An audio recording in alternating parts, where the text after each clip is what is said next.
vulnerability of love. Once upon a time, in the quiet town of Riverside, there lived a young woman named Emily. She was an artist, a painter with a soul full of colors but eyes that always seemed distant, as though they were lost in some dream. Her studio was a little cottage by the river, with an old wooden sign that read Emily's Creations. People who passed by would often stop to admire the beauty of her paintings, but few knew the story behind them. Emily had always been a sensitive soul. Her heart was like a blank canvas, ready to be painted by the experiences she encountered, but there was one particular experience that had left her afraid to love again. Years ago, she had been deeply in love with a young man named Thomas. Their love had been pure, like a symphony that played in perfect harmony. But life, as it often does, threw a cruel twist. Thomas had moved to a distant city for work, and despite promises of letters and visits, their communication dwindled, and their connection faded like the last light of a sunset. One rainy afternoon, as Emily sat by her window, lost in thought, a knock echoed at the door.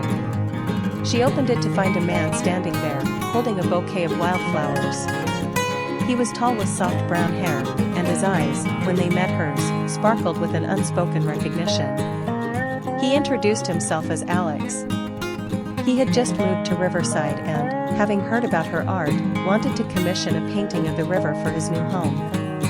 Emily, although hesitant, agreed. Over the next few weeks, she and Alex spent time together, with him visiting her studio almost daily. Slowly, a bond began to form. Alex was kind, patient, and had a gentle humor that made her smile. He would tell her about his childhood in a small town, his love for literature, and his dream of opening a small bookstore.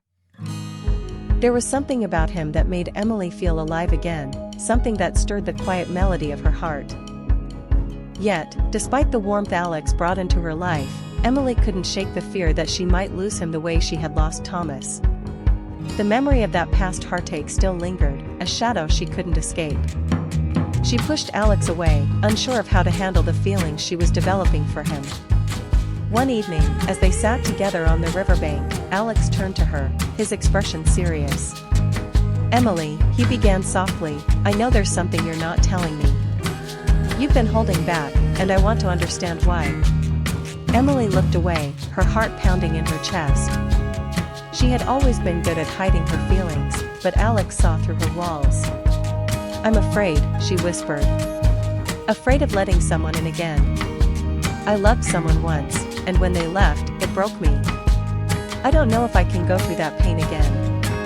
Alex reached out and gently took her hand. "I won't ask you to forget what you've been through. But I want you to know that I'm not him. I'm here. And I'm not going anywhere." Tears welled up in Emily's eyes, and for the first time in years, she allowed herself to feel the vulnerability of love again. Alex didn't promise her that love would always be easy, but he promised to be there, to walk beside her through the quiet and the storm. Over the following months, Emily and Alex's relationship blossomed.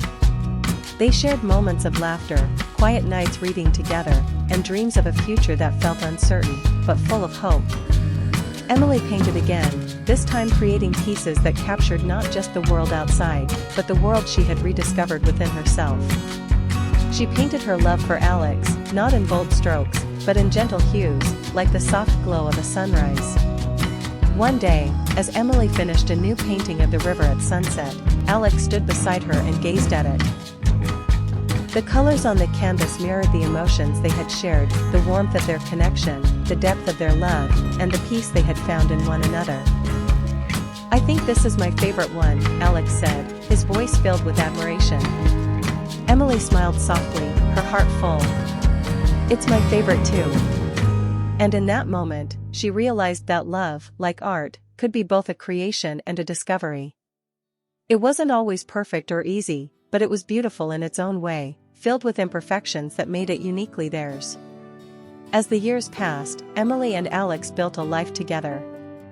They opened a small bookstore and art gallery by the river, where they lived and worked side by side. And though life brought its challenges, their love remained steady, like the river that flowed endlessly past their door, calm, constant, and ever-changing. In the end, Emily learned that love wasn't just about avoiding pain, but about finding the courage to let someone in, even when the world felt uncertain. With Alex, she had found the melody to her heart again, a song that would never fade.